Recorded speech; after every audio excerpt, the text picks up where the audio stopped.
मांग लेकर के आए थे, उसके अंदर क्या कुछ आगे एक्शन लिया जाएगा?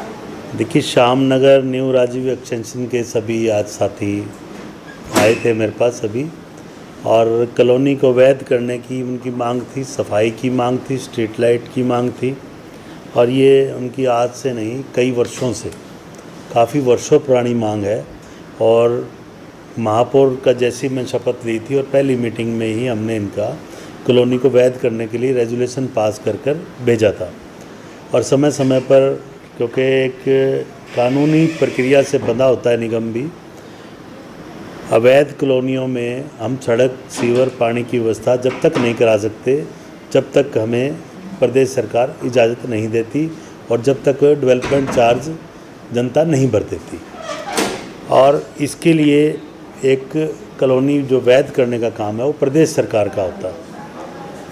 अब अवैध कॉलोनी पहले की सरकारों में कहूँगा मैं कटती, ये पहले काफ़ी सालों से जो बनी हैं अवैध कॉलोनियाँ, उस समय क्या है कि भोली भाली जनता को एक फंसाया जाता है कि प्लाट ले लो, यहाँ पर सीवर, पानी, सड़क आ जाएगा। वो जनता उनके प्रलोभन में आ जाती है, ये सुविधा देखे बिना ही ये काम कर देती है। मैं माननीय मुख्यमंत्री जी का धन्यवाद करता हूँ जिन्होंने अभी ये पंडित दीनदयाल आवासीय योजना बनाई है और अवैध कॉलोनियों पर बिल्कुल और न कटें, इसके लिए पूरी तरह शिकंजा कसा है। और जो पुरानी बन चुकी, ये पहली बार ऐसा हुआ है कि 4 तरह का उन्होंने 0 से 25%, 26 से 50, 51 से 75 और 75 से 100, ये 4 कैटेगरी बनाई हैं कि भी ये जो कॉलोनियाँ वैध करनी है कितनी % बन चुकी, उनके देखो अब कहीं आग लग जाती है। नॉर्म्स भी होने चाहिए। अब जैसे रामचाट का अपने आगे ही मामला आया हुआ है, हालांकि वहाँ तो फायर ब्रिगेड की गाड़ी भी पहुँच सकती है, कहीं कॉलोनी में फायर ब्रिगेड की गाड़ी न पहुँच सके तो उसके लिए वैध नहीं कर सकते। अब वो नॉर्म्स जो बनाए गए हैं, अब उसके लिए सभी नॉर्म्स को जो कॉलोनियाँ पूरी कर रही हैं। और उसके बाद लास्ट में मुख्यमंत्री जी ने ये भी कहा है कि एक सहानुभूतिपूर्वक विचार करते हुए हम लगभग सभी कॉलोनियों को वैध भी करने का काम करेंगे, लेकिन इसमें थोड़ा सा समय लगेगा। और आज जो ये साथी मिले हैं, इनको हमने यही कहा है कि सफाई व्यवस्था के लिए, क्योंकि सफाई तो होनी चाहिए पर अवैध कॉलोनी का कोई रूल नहीं है, तो इसके लिए हम रूल बनाने का काम 26 तारीख को मैं हाउस की बैठक में ये बात रखूँगा कि अवैध कॉलोनियों में सफाई जो है नगर निगम में सभी हाउस के सामने प्रस्ताव आएगा, उस पर क्या सहमति बनती है 26 तारीख को ये रख के कि सफाई तो हर एक का हक है और कोई एक्सीडेंट ना हो। और लाइटें, स्ट्रीट लाइटें भी वहाँ होनी चाहिए। और लाइट की व्यवस्था मेरे ख्याल सरकार ने करा रखी है। इनके बिजली के मीटर सबके हैं, जब बिजली के मीटर हैं तो स्ट्रीट लाइट भी, मेरा निजी जो विचार है, होना चाहिए। सफाई भी होनी चाहिए और सीवर, सड़क, पानी, ये तो वैसे तो एक सबका अधिकार होना चाहिए मेरी नज़र में। लेकिन ये जो शब्द जो डेवलपमेंट चार्ज से जुड़ा हुआ है तो उस पर भी कोई ना कोई हल सरकार को सोचना पड़ेगा। इसके लिए मैं प्रस्ताव पास करके भेजूँगा। अब माननीय मंत्री जी से मैंने टाइम इनको दिलवाया है और माननीय मंत्री से मैं भी मिलूँगा और जो पूरे हिसार की अवैध कॉलोनियों की बात करूँगा कि सभी की सभी वैध की जाएं और जो भी उचित डेवलपमेंट चार्ज है उनसे भरवाया जाए और कॉलोनी को वैध किया जाए, ताकि जो अवैध शब्द आता है बार बार, ये भी हमारे देश के नागरिक हैं, अपना मतदान करते हैं, सरकारें चुनते हैं, इसीलिए सरकारें चुनते हैं कि इनकी बात सुनी जाए। तो मैं बिल्कुल जनता के, हमारे कॉलोनी वासियों के साथ खड़ा हूँ। इनको जो है इनका हक मिलना चाहिए। मेरे साथ देखा जा रहा है कि 10 साल पुरानी, 20 साल पुरानी अवैध कॉलोनियाँ हैं।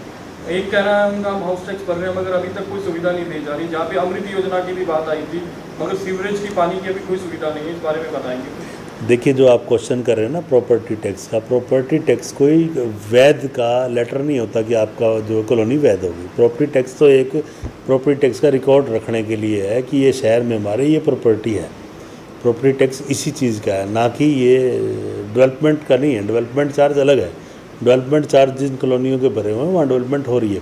हिसार के अंदर जितनी भी जो वैध कॉलोनियाँ को और जहाँ जहाँ हम सड़कें, सीवर, पानी, लगभग सब जगह अमृत योजना के तहत भी 7 रोड सब जगह पहुँचाने का काम सरकार कर रही है। और पहली बार पूरे हिसार की आप पब्लिक हेल्थ से जाके पूछ सकते हैं कि 32 किलोमीटर अमृत योजना के अलावा भी हमने जहाँ जहाँ पुरानी लाइनें थी सब बदलवाने का काम 20 किलोमीटर तक हो गया है और बाकी 12 किलोमीटर शेष है। जहाँ भी आपके माध्यम से भी कह रहा हूँ, जहाँ भी बदलवाने की ज़रूरत है हमारे अधिकारी बदल भी रहे हैं। फिर भी कोई गली रह गई तो हम अमृत 2 का भी सर्वे करवा रहे हैं। उसके अंदर भी आप सारी अपनी गलियाँ जहाँ सीवर पानी नहीं है वहाँ पर हम सारा कर रहे हैं। और आप देखेंगे कि महावीर कॉलोनी का जलघर वर्षों पुरानी जो 50 साल से भी ऊपर हो गए थे बने, अब उन पे सफाई भी हुई है, अब उन पे दोबारा से जलघर बनाने का काम भी हुआ है, रेनोवेट भी हुआ है। ऐसा कैमरी रोड में कैपेसिटी बढ़ाने का काम हुआ है। 10 करोड़ की लागत से आज़ाद नगर में काम चल रहा है और वहाँ पर नई मोटरें भी आ चुकी हैं। स्कॉडा जलघर भी हमारे भारतीय जनता पार्टी के कार्यकाल में शुरू हुआ है।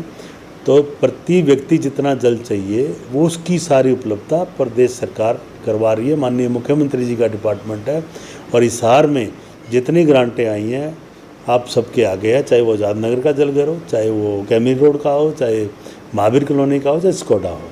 जितने भी जलघर हैं सभी के सभी रेगुलर जो है जो कमियाँ सब दूर कर दी गई हैं। जी मेरे साहब, जो अवैध कॉलोनी है जैसे आप बात कर रहे हैं, तो क्या वहाँ भी सीवरेज की पूरी सुविधा दी जाएगी? देखिए, जब आप शब्द खुद अवैध कह रहे हैं, अवैध में जो सुविधाएं हैं वो नहीं, अभी तक जो रूल है वो नहीं दी जा सकती। वो मैं तो मेरा एक निजी विचार कह रहा हूँ कि मैं हाउस की में बात रखूँगा कि सीवर, पानी, सड़क ये सभी का अधिकार होना चाहिए। ये सभी का अधिकार होना चाहिए। लेकिन डेवलपमेंट चार्ज भी, और जनता से भी आग्रह करूँगा कि जब आप प्लॉट खरीदते हैं तो कृपया जांच करें कि ये वैध कॉलोनी है कि अवैध कॉलोनी है।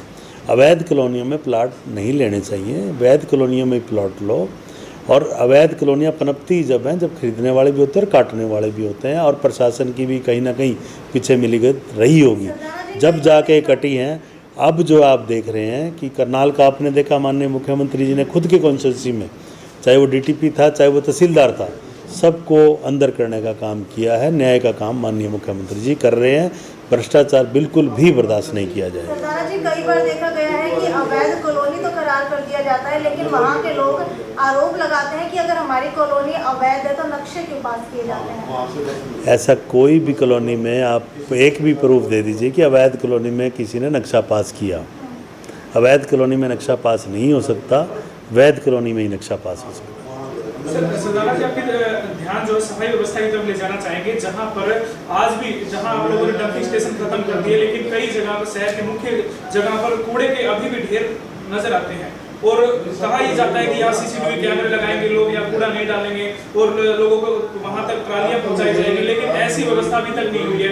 कारण क्या है और कब इसको शुरू किया जाएगा? देखिए, आप पता नहीं कौन से एरिया की बात कर रहे हैं। रेड स्क्वायर मार्केट, पड़ाव चौक के पास ऑटो मार्केट, और जो है लाहौरिया चौक, जलेबी चौक, ऐसे कई से। आप सुनिए, आप पड़ाव पहले पड़ाव चौक पे ही आ जाते हैं। आप खुद पड़ाव में गए होंगे। 3 साल पहले की स्थिति में और अब की स्थिति में कोई फ़र्क नज़र आपको आया हो वो भी बताओ। पूरी बात जनता के आगे रखनी चाहिए। मैं बताता हूँ आपको, जो पुराना कूड़े का ढेर होता था आज के दिन वहाँ पे पार्क बना हुआ है। अब 3 साल में आप जो डेवलपमेंट कहेंगे, कूड़ा ज़रूर वहाँ पर एरिया के लोग घेरते हैं। हम उनसे बार बार अपील भी कर रहे हैं और आपके माध्यम से भी अपील कर रहे हैं। सुबह डेली 10 बजे से पहले सारा कूड़ा उठा लिया जाता है, लेकिन वहाँ पर अब हमने अपने ट्रॉलियों की व्यवस्था कर रहे हैं गोबर डालने के लिए, कि गोबर जो है ट्रॉलियों में आ जाए सीधा और वहीं से ही ले जाया जाए। तो हिसार की जनता को भी इसमें हम जो है कूड़ा डेली उठाने का काम कर रहे हैं। 2 दिन की हड़ताल पीछे हुई थी। हड़ताल में हम सबको पता चल जाता है कितना कूड़ा सड़कों पे आ जाता है, कि हमारे कर्मचारी कितना काम करते हैं। हमारे कर्मचारी प्रतिदिन सफाई करते हैं। आप जिन जिन एरिया का नाम ले रहे हो, 10 बजे वहाँ कूड़ा नहीं होता, 7 से 10 के बीच में ज़रूर होता है, ये मैं मान रहा हूँ। उन जो 20-30 पॉइंट जो रह रहे हैं उन पर भी हम विचार कर रहे हैं। हमने पीछे भी 32 गाड़ियाँ नहीं खरीदी थी और अब भी 5 वार्डों का हमने टेंडर कर दिया है। और भी कोई कमियां हम 26 तारीख को हम पास करेंगे कि शहर में सफाई व्यवस्था सुचारू रूप से चले, और डेयरी वाले भी जो है अपना गोबर जो है ट्रालियों में अलग से डालें। ये सारी 26 तारीख को हमारी मीटिंग के एजेंडे में है। हाँ जी, कैटल फ्री हिसार को लेकर आप 26 तारीख को शहरवासियों को बहुत कुछ एक हम एक संस्था हमारे पास आई है जो पहले कभी नहीं आई थी। हमने टेंडर निकाला था तो एक ही संस्था ने अप्लाई किया है, तो उसमें लगभग हम तय कर देंगे। वो संस्था जो है गो बैंड में चारे की व्यवस्था और देख रेख के लिए तैयार हुई है। और मैं उस संस्था के जो पदाधिकारी हैं वो पहले भी गौशालाएँ चला रहे हैं, तो हमें पूरी उम्मीद है कि वो अच्छे से वो गौशाला चलाएँगे। और पशुओं से भी हम जो है बहुत जल्द हम ये महाअभियान ज़रूर छेड़ेंगे, क्योंकि पहले क्योंकि जो हज़ारों की संख्या में पशु हैं, गायें हैं, चाहे नंदी हैं, वो सभी के लिए चारे की और खाने की व्यवस्था, पानी की व्यवस्था, वैसे तो पीने के पानी की और खाने की है वहाँ, लेकिन पूरी तरह से, क्योंकि हज़ारों, अभी तो वहाँ सिर्फ 1500 हैं, 1500 से पता नहीं है 7-8 हज़ार भी पहुँचेंगी, हो सकता है और भी पहुँचें। तो पूरी तरह से जो अभियान चलाया जाए उसके लिए जो संस्था को हम देने जा रहे हैं काम, वो भी 26 तारीख को मीटिंग में हो जाएगा फाइनल। और अभियान आपका जो है वो अब कहीं ना कहीं रुक गया है, कहा जा रहा है कि गाड़ियां नगर रेगुलर हमारा और अभी तक ये पकड़े नहीं जा रहे हैं। 20 सच्चाई है, लोगों ने भी बताया है, हमने भी देखा है कि आज इसमें मैं आपको खुद मान रहा हूँ कि कहीं ना कहीं कमी है। इसके लिए हम पूरा प्रयास 26 तारीख की मीटिंग के बाद और तेज़ी आएगी, इसमें नई गाड़ियाँ भी आएंगी। हमारा नगर निगम का काम होगा पकड़ने का और छोड़ने का, और जो वहाँ पर व्यवस्था, अब काम बांट दिए गए हैं, क्योंकि इसमें शहरवासियों को भी साथ हमें सहयोग लेना पड़ेगा। और वहाँ डंडोर में 50 एकड़ में जो गौशाला बनी है, शहरवासियों से भी आपके आगे अपील कर रहा हूँ कि वहाँ पर भी जाकर देखें और वहाँ पर जो चारा सड़कों पर डालते हैं वो चारा वहाँ पर भिजवाने का काम करें। इसके लिए हमने नंबर भी जारी किए हुए हैं, आप लोगों को ये नंबर मिल जाएंगे। जो भी चारा देना चाहता है उन नंबरों पर संपर्क कर आप वहाँ चारा दे सकते हैं। और आप खुद भी एक बार विजिट करके आएँ कि आपके शहर में नगर निगम ने जो गौशाला बनाई है वो कैसी बनाई है। अपने वहाँ सुझाव भी आपके माध्यम से भी दे सकते हैं, कोई कमी हो बता भी सकते हैं, और जो अच्छी लगे तो ये भी कह सकते हैं कि नगर निगम ने अच्छा काम किया है। तो आप सबके माध्यम से हम कह रहे हैं, आपको भी निमंत्रण दे रहे हैं। और जल्द ये संस्था को जब हम इसको हैंड ओवर करेंगे तो आप सबको बुलाकर संस्था और से मिलाएंगे और महाअभियान भी जल्द से जल्द हम छेड़ेंगे।